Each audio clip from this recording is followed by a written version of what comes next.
Hello, my name is Rachel Gregor, and this is a video use case example as part of the GNPS dashboard paper.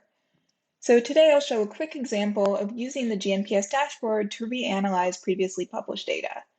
Specifically, I'll be talking about work I did during my PhD at Ben Gurion University on a large microbiome metabolome project looking at fecal samples from exotic mammals collected in collaboration with a local zoo. So in this study, we collected feces as well as samples from the animals' diets and analyzed them using both GCMS and LCMS. But in the original study, the food GCMS metabolomes were not characterized in detail, other than to quantify the overlap between the fecal and the food samples.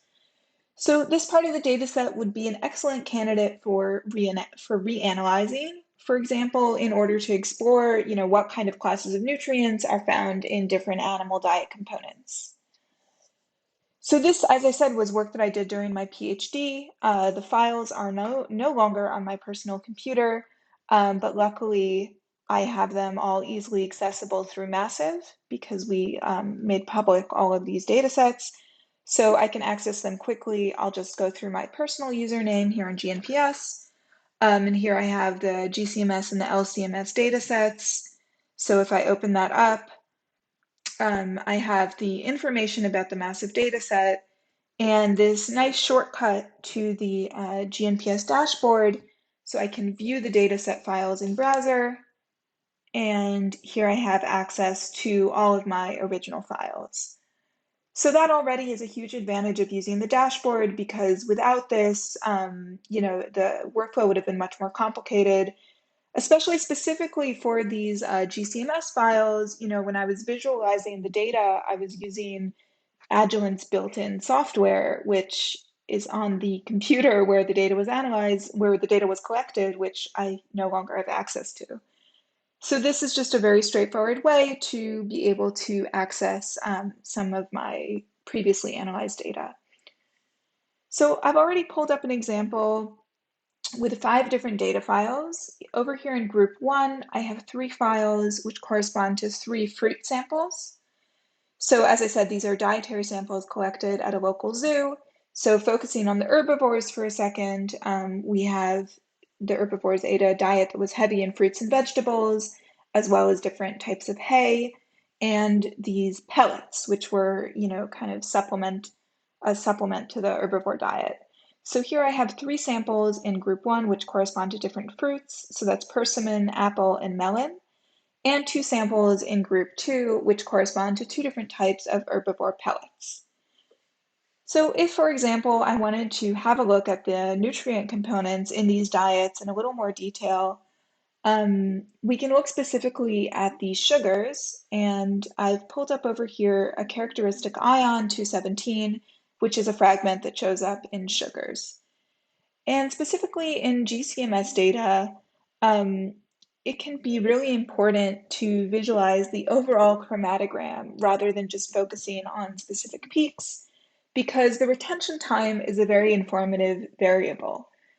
Because different classes of compounds have characteristic retention time ranges, and you can see that really nicely on the chromatogram.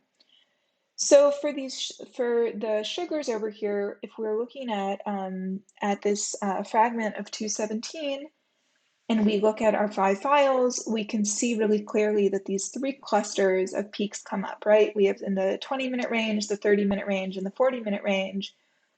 And this corresponds to the mono, di, and trisaccharides.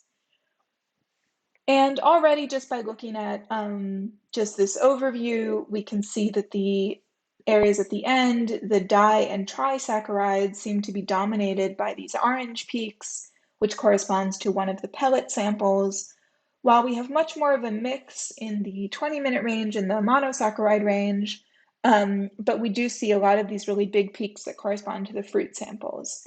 So if we zoom in, we can also see that a little bit more clearly. You see a lot of this green and some of these other colors, the blue and the red being dominant.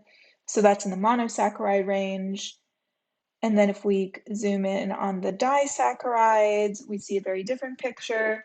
So here we can see that not only is it the orange peaks, but also underneath you can see those purple peaks.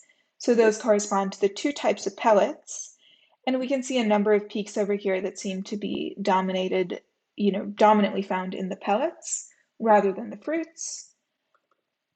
And lastly, if we go and look at the trisaccharides, you can see that even more clearly. So the fruit samples are really just flatlining, whereas in the pellet samples, you do have these nice trisaccharide peaks. So that's already very informative as an overview, and you can see that it might be hard to see with all these different chromatogram traces, but you can see this even more clearly when you look at the heat map. So if we are looking at the two samples which correspond to the pellets, so that's 152 and 176, you can see that they have this very similar distribution in terms of this 217 peak, which, as I said, is characteristic for sugars, in which they do have some peaks in the monosaccharide range, but the disaccharide and trisaccharide ranges are also very dominant, and they're the only two samples that have peaks in the trisaccharide range. Whereas if you look at the other three samples, so those are the fruit samples, 179, 178, and 174, you can see that they're very strongly dominated by this monosaccharide range, right?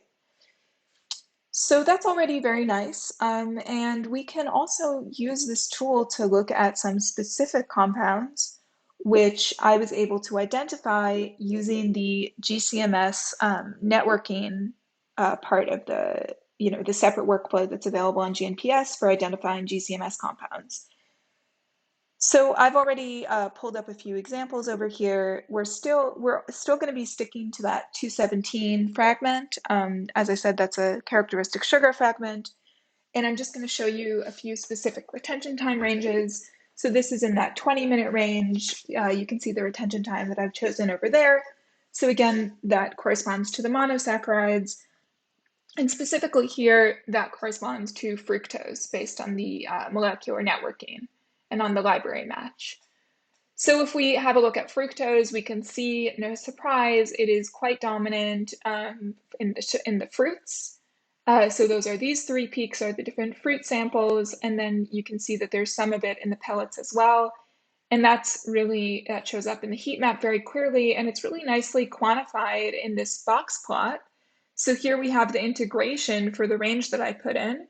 And you can see that, there's very low values relatively. I mean, we did have peaks, but much smaller in the pellets. And over here, we have our distribution of the sugar in the fruits. So that's much higher. So that was for fructose. We can look at an example disaccharide as well. So here we're looking at sucrose, which I got the identification for, and this is its retention time. So if we look at that, we can see that here we have a bit of a different pattern. In the pellets, first of all, in the orange and in the purple, we have a pretty high level of sucrose. And then in the different fruits we have a range, right? So in the green, which is 174, that corresponds to the melon. We have also a relatively high level of sucrose. Over here, this is the apple. We have kind of a medium level, and it seems to be very low or not detected at all in the persimmon. And again, you can see that really beautifully in the box plot that we have these high levels in the pellet samples, and then this range over here in the fruit samples. And last of all, I'll show you the trisaccharides. So this is maltotriose, still fragment 217, but this time we're going to be looking at the specific peak in the 40-minute range. And maltotriose is only found in the pellet samples. It was not detected in the fruits. And again, you can see that really beautifully in the box plot. So I hope this gave you some inspiration on how this tool can be used to analyze some of your old data, to look for new insights in previously analyzed work, and especially how useful it can be for looking at GCMS data.